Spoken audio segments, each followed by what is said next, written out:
Hey friends, welcome to Season 3 of the Unleash Your Life podcast, Episode 1. Hello friends, welcome to the Unleash Your Life podcast. This is now our, what are we calling it? A podcast. Bodcast? Yeah, because we're in our bodies and you can see us, but if you don't want to, you can just listen to us, so it's both.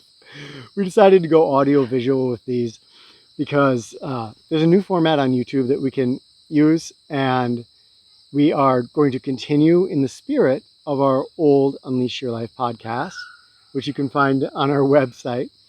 But this is, I think, our favorite way to make videos. And so we're kind of using an excuse here to do these longer format, more off the cuff videos. Tangential. Yeah, and goofy sometimes. Not that we don't want to have content that reflects things that are growth oriented, but it is fun sometimes not to feel a time restraint or constraint. Yeah. Is it restraint? Constraint. Constraint. Whatever word. We're going to talk about validation today. And you heard us harp on about this in various of our videos. But this is also a request that we had from somebody to go into more depth in this. Even though we've covered this, I feel like in tangentially Yeah. in many other videos, I don't think we've devoted a podcast or a video exclusively to it. Which is silly, really, but I feel like it's such a essential part of communication and relationships. I think maybe that's why we don't, just because it's assumed you should have the skill of validation.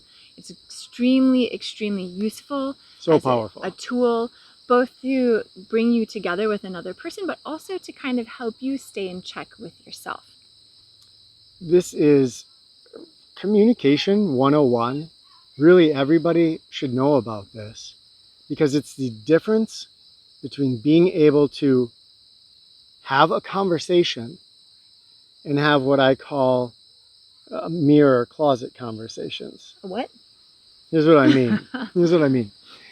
In a lot of conversations, we've all seen these. You'll see two people that seem like they're talking to each other, but they're not. Oh, yeah. They're actually talking to themselves. And this person's saying, well, this. And this person is not listening. They may as not be there. may as well not be there. This person could be talking to a mirror or sitting in the closet talking to themselves. Then this person shouts back their side of the story, and this person's not listening or receptive. So there's no actual communication going on. It's just people talking to themselves. This is a skill that I feel like would be wonderful if we taught it in our schools. The power of validation, and to also, on the flip side, understand when you aren't being validated and what that means. Because sometimes we don't take good enough care of ourselves or value ourselves enough, and we allow ourselves to be invalidated and believe what someone else says is true instead of going, that seems like they're not validating me. And then there's a flag. Something must be going on. Not, oh, they're right and I'm a horrible person or I'm wrong, but a flag. Something must be going on. That's where I was saying it's a great, useful tool to understand where you're at and where another person's at. I think before I knew about validation, I started to understand this a little bit intuitively when I read in a book about, so many people, you walk into a room, you're so concerned about how you look, how you're presenting yourself. In general, you don't have to worry because everybody else is just busy worrying about what they look like and what's going on in their minds. So knowing that can take us out of just being stuck in our own mental world and starting to see that other people often are stuck in their own mental world. If we don't know how to meet them where they are, communication can't even take the first step forward. So what is validation and what is validation not? That's really important to kind of delineate between that, because validation is not just agreeing with someone and saying, I think you're right, as we can often think it is. Validation is acknowledging that the other person that you are interacting with has a right to feel how they feel. And that can be challenging if you don't agree with them. But again, it doesn't come down to agreeing with what they're saying. It comes down to acknowledging that there's another human being who has feelings that may be different from yours, who has maybe a completely different history and way of experiencing the world, a different experience of past, who knows what, relationships or other things that may not look at all like yours. And so they have a right to think or feel whatever they are thinking or feeling. And that's the first basic step in this. And if you aren't getting that for some reason, think of yourself. Unless we're a ninja Jedi Zen master, we don't have control. I want to meet you. We don't have control of our feelings in general, most of us, at least not full control. And so how we feel is a result of the kind of mixture of our environment and our situation. And our cultural goo. Our cultural goo, nice, well said. Yeah. That's happening at that time. So we've all been that place where we're feeling things that we look back and we say, oh, gosh, I was a little off the charts there, or I was overreacting, or maybe I could have looked at that a little bit differently. Recognizing that in ourselves helps us realize that other people are the same. They're going to be in those places where they are feeling things and they're not in control of their feelings. And so all we're saying with validation is that the way that a person's feeling is the way that they're feeling. We're meeting them there and saying, yes, you have a right to be feeling the way you're feeling. And when we say right, we often say, oh, so we're justifying and saying, yeah, that's true. Oh, that person has a right to feel like they want to go and I was going to say something horrible, but I'm not even going to say it. So that's not it. But it's recognizing that because of this mixture, because of our human lack of control of our feelings, we all are going to be in those places where we're feeling sensations, emotions that we don't have control over.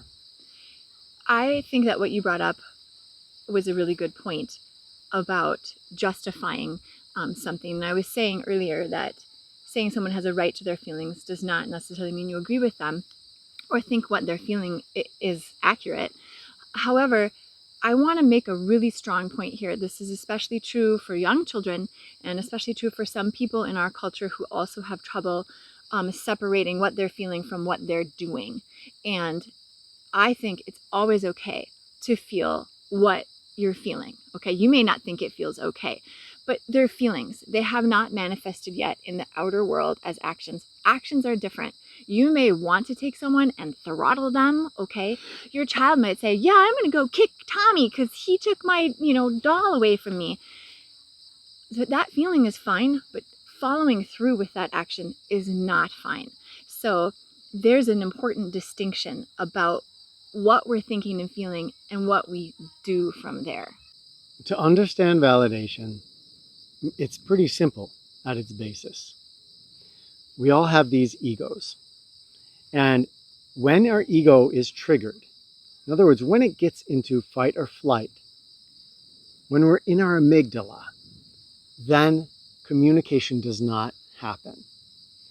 So the first thing we do in trying to communicate with somebody is to help them out of that amygdala response, that fear, flight, fight response. And to do that, validation is perhaps an unsurpassed tool. Can I jump in super quick? Yeah, please do. You did fight or flight, but especially in little kids, and I've seen this in our Liliana, there's the freeze too, where people will not respond at all. So you ask a question and there's no answer. So you can't figure anything out. That is also where validation is helpful in cultivating a sense of a safe, secure place in which to investigate emotions. Yeah, and I'm glad you brought that up because that's, recently I feel like been added on to the fight or flight, but it is something I think that we see a lot of. And that freeze is not a desire to not communicate. It's the same thing that we have when people are in spastic mode. Their mind is in a fear response, in a survival response, and it's not able to take that first step. So this first step is to help people out of that. And to do that validation, we just, first of all, resist the desire to jump in and tell a person that they are wrong, or to just quickly offer up a different perspective. These things that sometimes can seem helpful. Certainly not to tell a person that what they're feeling is incorrect. All those things drive people deeper into that ego fear response. And in that response, nothing happens. So to validate, we're gonna role play a little bit for you and try some of these out. But we're just gonna basically say, I hear you. I can understand how you might be feeling that way. And I'm here with you. I wanted to jump in quick because when you were talking about bringing the person out of that space, the amygdala, where it's really hard to make sense of anything, I think another response that we can have, besides telling someone they're wrong or giving them another way or dismissing what they're feeling, is that we take it on ourselves. And we're like, well, how could you say that? Blah, blah, blah. And we begin to just get caught up in the cycle, and we become lost in our little amygdala too. And so I would say that's another thing to add on, is not taking it super personally so that suddenly you cannot be validating. And that's why, again, I come back to, it really helps to see, am I in a place where I cannot take this seriously and I can realize this is about something else? Can I validate? So before you even enter into the process of validation, it is very helpful. We use a number system in our family, a 1, 2, or 3. 1 is you're really not great. 3 is you're awesome. 2 is you're kind of in the middle. And so it's very useful to help, however you want to do it for yourself. This person has said something. I have this immediate pop-up window response. Can I go into validation and talk with them? Or am I so reactive right now that I'm also going to need someone to validate me? Right. And this is not going to work right now. So it's very important to be able to assess yourself honestly and without judgment, and be okay if you can't validate, because that's the first step, is just recognizing I can validate, or I don't think I'm there right now. And I think one of the powerful things about this tool of validation is often it can help us get to that 3 place. When she said awesome, meaning awesome in the sense of you are fully in control of your current emotional state. You're in a state of non-reactivity. Somebody could tell you almost anything in the world, and you're just going to hear them, because when you're in validation mode, you're just listening to a person and you're recognizing that what they're saying is coming from an uncontrolled state. It's not saying something about you. It's not even speaking necessarily to deeper truths that this person actually feel. They're in a reactive state. 2 being, I could hear some tough stuff, but I might kind of fall into 1, which is I am super reactive right now. If we talk about anything slightly sensitive, we're just going to go head to head. We're going to flip out and make it worse. Yeah. So I am learning a little bit about Fred Rogers right now, Mr. Rogers' Neighborhood. Yeah. And he studied with a psychologist, Dr. McFarland, and she had a phrase, what is mentionable is manageable. And I think that applies to validation, because by the process of validation, we tell another person, whatever you're feeling, you can talk about it. And if you can talk about it, we can work through it. And I think in our culture, especially here in the United States, we have a strong desire to not experience the negative emotions. Negative emotions are bad. Like, they're not just negative, they are bad, and we shouldn't feel them. We should erase them from the planet. But that's not the point. The point is not to fear our emotions or emotions in another person, but to recognize they are natural. They happen to all of us, and we can learn how to flow with them. What is mentionable is manageable. So if we can start talking about whatever is going on, we can start to work through it. And validation is like turning the key and opening the door to a conversation. And it's really cool because as we venture down this adventure of validation, when emotions come up in another person, I mean, before we have these tools, it's just kind of often scary, or we know that we're going to get triggered and reactive.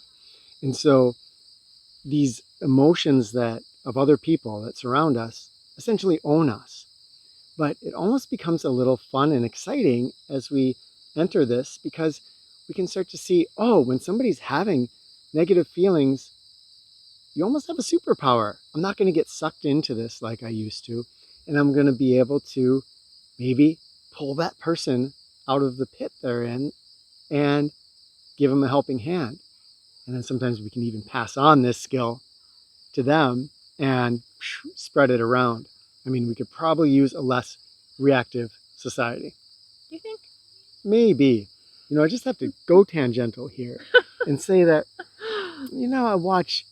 if you watch movies of superheroes and things, these people that are supposed to be solving problems, and so often they're very hyper reactive. Like, wow, you haven't even gotten the first step in emotional control. And that's because that wouldn't sell. It wouldn't, because it wouldn't be dramatic. Like, right, the superhero's like, you know what? I could see your point. Why don't you tell me a little bit more, okay? That's just not going to happen. It's not going to work for Batman. It's got to be straight to the batarang. Right.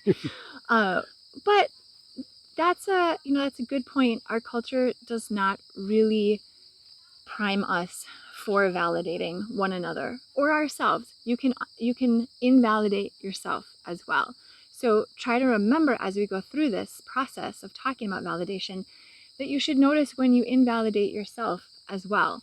I think it's something that some of us, like myself as a recovering perfectionist, really need to learn to do. And the big thing is practice. It is hard sometimes, especially in the beginning, to validate because you think you're validating. Our culture teaches us to compliment. A great example. Let's start with the first example. This won't be role playing, but somebody tells you, oh gosh, I just suck at basketball. I'm totally not going to make the finals. And they're wonderful. They're the star of the team. And what do we say in this culture? We say, oh, what are you worried about? You rock, put that all aside. And in a way, that is a minor form of invalidation because we're just trying to get in and say, oh, don't feel that way. You're wrong, And maybe they don't have a good viewpoint of themselves right now, but maybe there's something else going on and we miss the opportunity to get in and investigate with them a fear that they have or some other thing. So I try to remember when somebody tells me, oh, I'm so not pretty. Again, we can fish for compliments in our culture. That is a thing we do. But all sorts of times I used to say to people, oh, don't worry about that. Or, oh, no, you're really good. Or you're really pretty.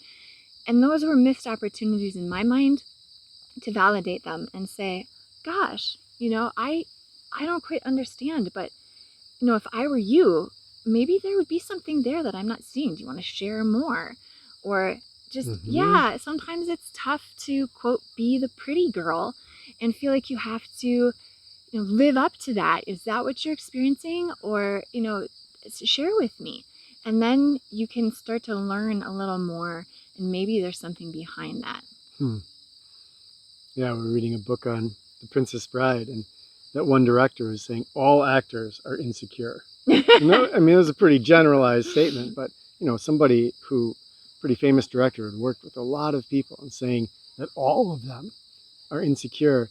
It shows us that the people that sometimes seem to have it all, often there's stuff there that never gets to come out because we're so, all of us do this to some extent, I think, so busy trying to put on a facade and create a picture of ourselves that we present to the world. And that can hide our ability to kind of see what's really going on inside of ourselves or others, because that mask hides the reality that's behind it. Okay, how do we do it? Yeah, are we going to role play? So the people that requested this, Yeah. bless your hearts, also said, could you role play? And so that we get to act. Oh boy, yeah. I'm feeling insecure. Weren't you a thespian?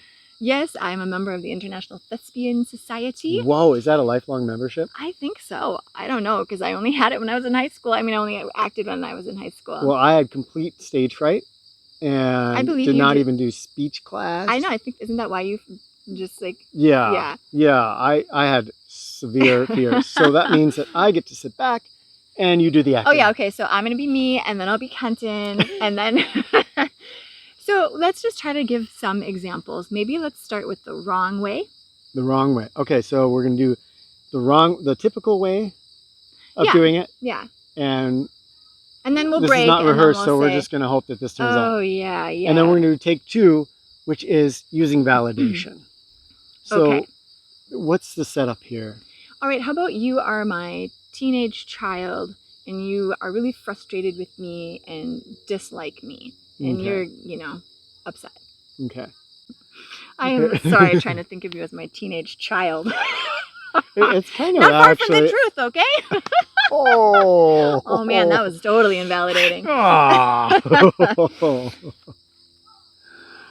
Mom, you're always asking me to do this stuff, and I have a life, I mean, there's other things I want to do, and I'm fed up with it. I hate you. Excuse me.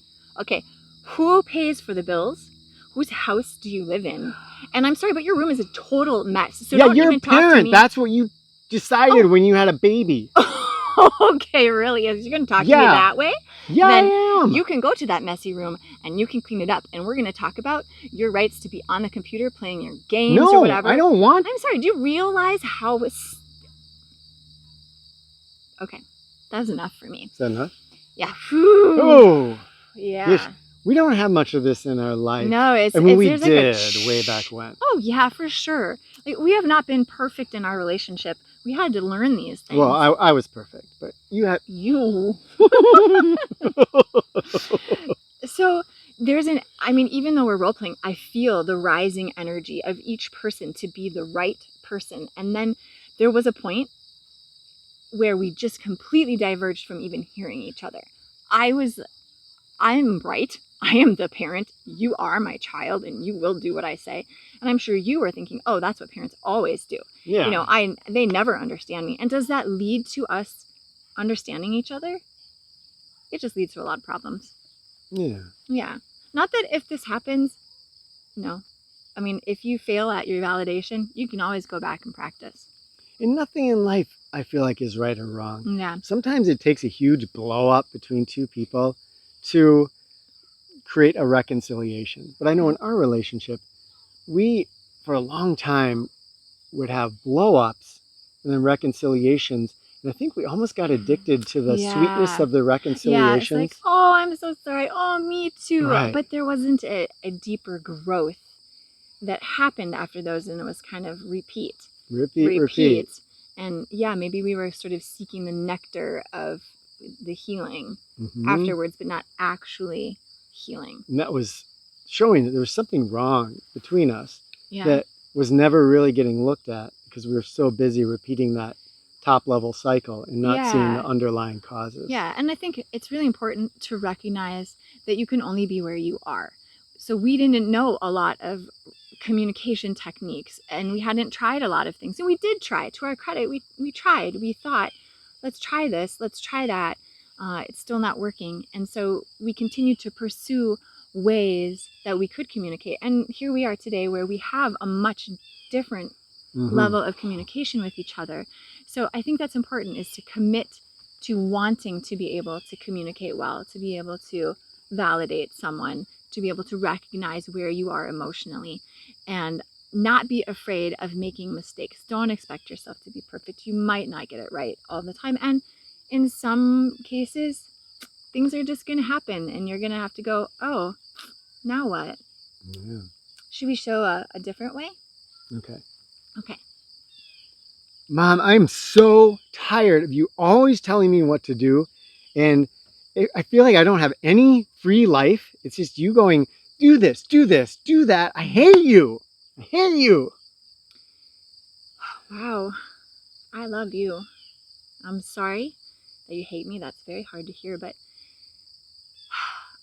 I remember when I was a teenager and I struggled a lot with feeling like I was free. I can see where you are coming from. It's hard to be a teenager in this world. It's hard to be a grown up in this world. And I know maybe you're mad at me right now, and that's okay because that's a natural reaction. It's a natural feeling. But if you ever wanted to, even right now, I would love to hear more about why you feel that way, about why you feel like I'm telling you to do all of these things. And I want to be a place where you can share what you're feeling, and hopefully maybe you can understand where I'm coming from so you don't feel like I'm just this parent that's really hard on you. So obviously I just listened to her as she said that. And when you validate someone, they may jump in there. Their mind is going to be searching for anything that sounds confrontational.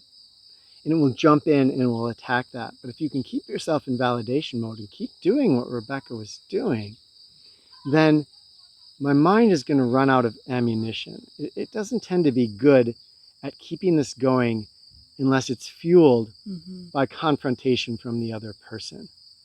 And when you're just vulnerable, like she was, understanding, listening, then that opens the door to communication.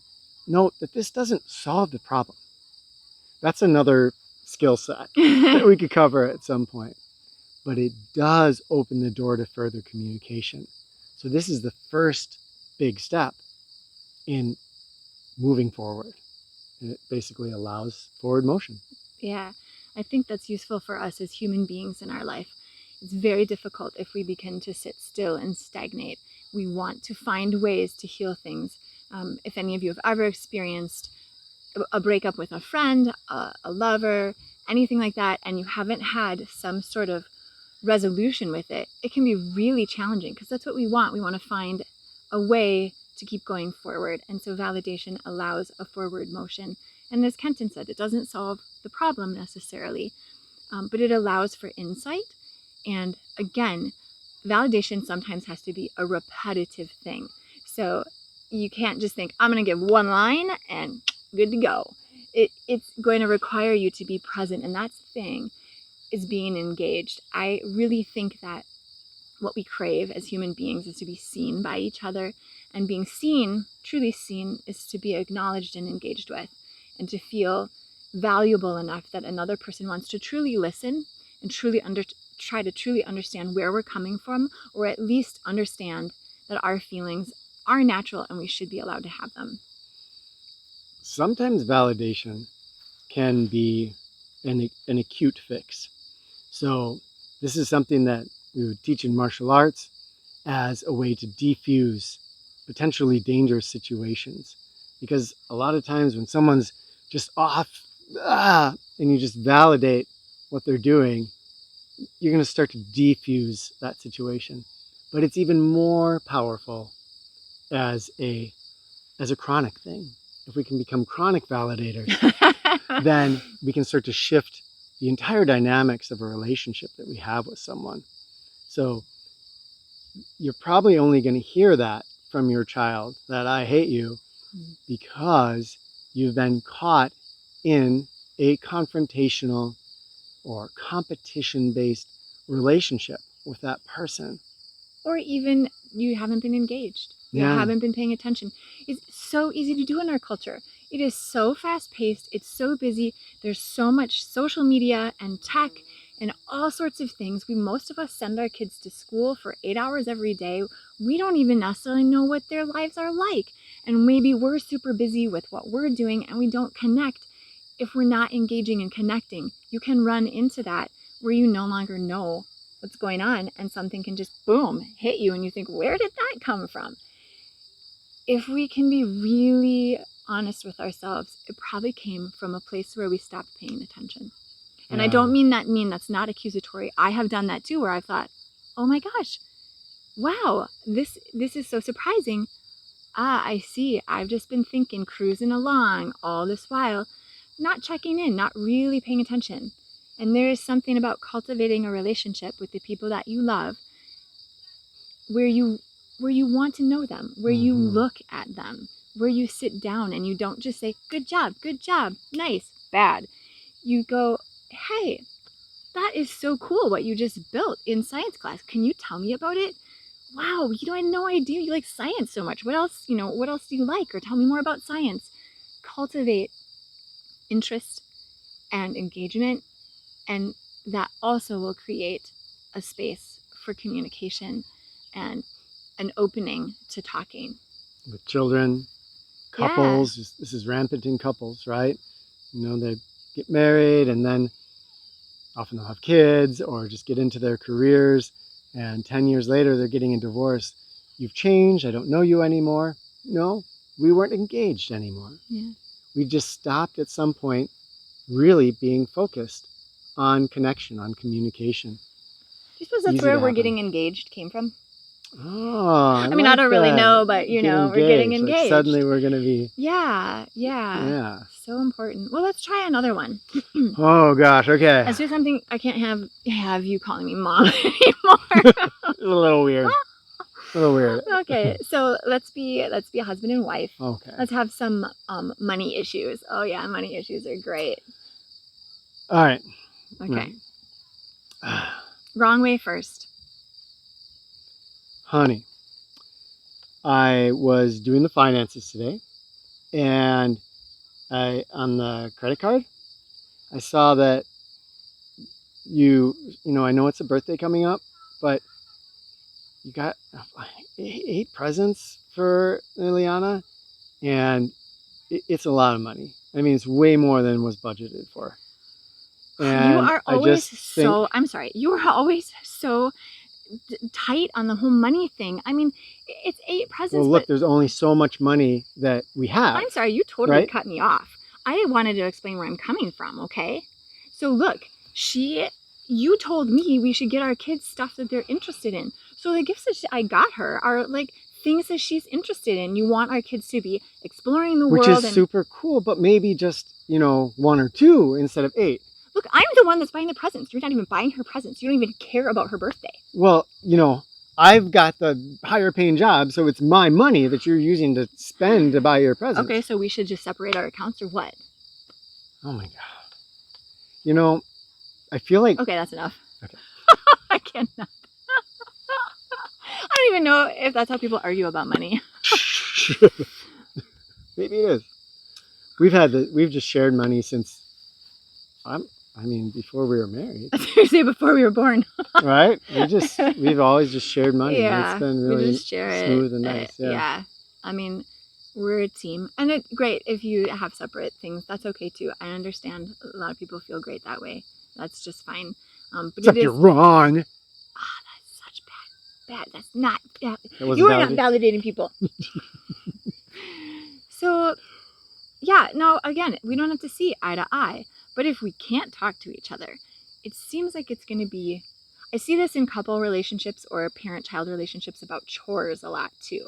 This kind of brownie point keeping or whatever else. And that conversation made it really hard for my character to feel like... I felt like I was just wrong. And you probably weren't trying to say that. You were concerned about finances, but I felt like, okay, I've just spent all this money, but wait, anyway. Yeah. Yeah. And that's, I think, what it is. We're not even talking about the issue. Yeah. We're just trying to make each other feel like the other person's wrong. Yep. So, let's do it the right way. All right. So, honey. Sorry, when you do that face, it's so funny. I am trying to act. And you are laughing at my acting. Do you feel Sorry, insecure? I'm not part of the Thespian Society of America. Okay. Or was it international? I'm not saying. You have to go back and watch the video. Honey, I was looking at the finances today, and I was looking at the credit cards, and it feels like you overspent a little bit, maybe a lot bit, on Liliana's birthday, because there's like 8 gifts that you got her, and it just seems like a lot. You are so uptight about this money thing. It's like, What is the point? I mean, seriously. I got her stuff because we just had a conversation about how we want her to start exploring some of the things she's interested in. So you should see what I got her. I mean, it's great stuff. It's like, it's just money. Okay. Now, I want to hear you. So it's just money. And you're right. I mean, we talked about, I am right.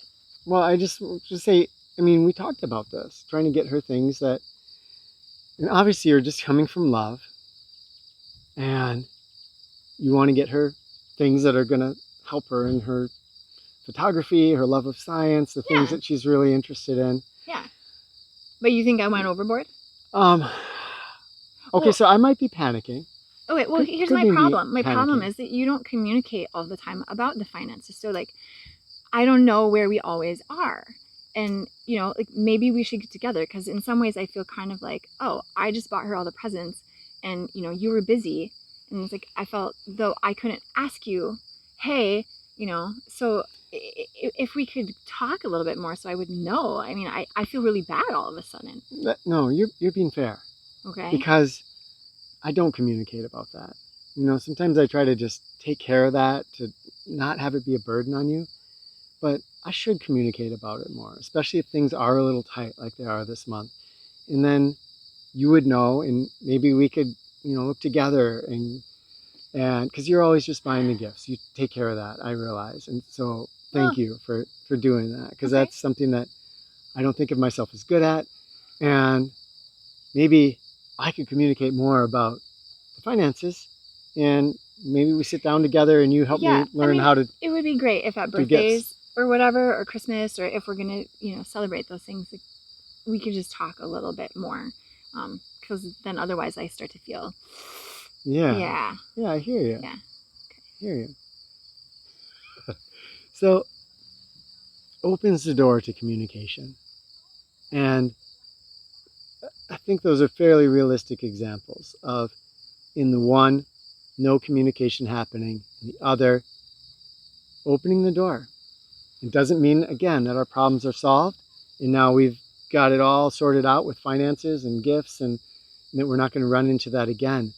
But now we're starting to reburn some neural pathways that say we run into something like this, we can hear each other's side, we can learn, grow from each other, and good things can happen.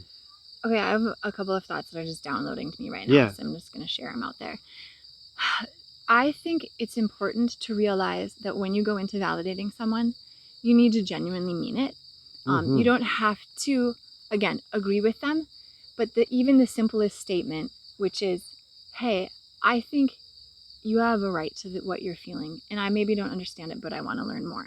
Has to be genuine. Can't just be like, I think you have a right to your feelings. I would like to learn more, but really I think you're wrong and I don't really want to hear what you have to say, because people will know. Sorry, they just will know. And sometimes it's such a big thing and you might feel yourself at a 3, but then kind of feel a little turmoil where you're creeping down to a 2. And that's where it's helpful to just not necessarily agree with everything. That you don't have to agree with what they say. You just have to say, look, I want to acknowledge that you can have these feelings, and I am having some feelings too, and I would like for us to be able to understand each other. So I think that was the biggest message there, is be sincere. The second is be completely and totally honest with yourself. So be vulnerable. And when someone says something to you, such as, you know, in the case before where I said, well, we talked about getting Liliana things that she wanted, and, you know, I'm just buying the birthday presents, etc., etc. Kenton could have validated me and just on the surface and said, well, yeah, you have a right to those feelings. But what he did was he dug a little deeper and he went, is there truth in any way to what she's saying? You know, it is true. She usually buys the gifts. And that's because she kind of, you know, she's good at that thing. And I'm not a shopper. And so true validation allows for there to be learning, not just about the other person, but also about how you may have contributed to what happened. You know, you ask yourself, is there some truth that I do tell my kid what to do all the time and I don't actually engage with them? So I think it's really important to be completely honest with yourself, because that will make validating the other person easier. You saw Kenton do it in saying, hey, yeah, you're right in that spot. That is true. And that helps me think, okay, well, maybe I am doing something. Why is that? Well, because I kind of don't know what's going on and I want you to talk to me more. And I think it's just a really good idea to ask, where might there be truth, if there is at all? So validation, super powerful tool. I think that it asks us to Jedi up, Buttercup. It does, in a really cool way. And that's one of the funnest parts about this, is that it asks us to be better people. It asks us to get out of our reactivity, to listen to other people, to listen deeply and see, are there truths that I'm not seeing? And it just takes us out of our ego self, where we just feel we're so right, everybody else is so wrong. Yeah, it brings us into that engagement, and it takes us away from just blanket dismissing someone. Oh, you're silly. Don't be afraid of katydids. There's nothing wrong. They can't even hurt you. That's ridiculous. It takes us out of that kind of, I'm plowing forward on my path. I'm not looking at anybody else. Of course you're pretty. Why are you worried about that? And it stops us and it brings us into the present. Yeah. So not just a gift to the people around you, but a gift to yourself. Because when we do this, we slowly train ourselves out of that hyper reactivity. When my brother and I were little, we call it hyperspaz. Yeah. Well, you're having a hyperspaz. But people have them all the time, Yeah. because we really aren't taught emotional control, emotional resilience. And often we approach it by trying to just fight down the emotions. This is a different take, because when we can step back, listen to another person, we put ourselves kind of in that Jedi role, in that different kind of mindset that doesn't require us to resist, to fight emotions, because we're in receptive mode instead of resistance mode. Yeah, and once validation has happened and you cultivate that space that seems like a secure place to communicate, that's when you can move on. We recently did a video about the 3 C's of communicating and collaborative problem solving. Seeing something as a challenge, seeing yourself as a team, and coming up with creative ways to work through that. And so from that validation, that key in the door that opens things, then you can begin to have a conversation about things that maybe you didn't know about. And sometimes validation is just simple. Someone's having a rough time and you just need to help them calm a little. And sometimes it's about an issue that is deeper that maybe you never recognized before. So, thanks, friends, for joining us for this episode. And we're going to try to, we're not going to make promises. Before we did things every 2 weeks, but we're going to try to at least do one of these a month and run another season here. So, yeah, let us know if you like the format. Let us know if you have stuff that you would want to have a podcast about. I just love saying that. And also your journey with validation and any tips or tricks you have or anything you want to share about it. It's just so great to have this community. All right. So much love to you all, friends. Mwah.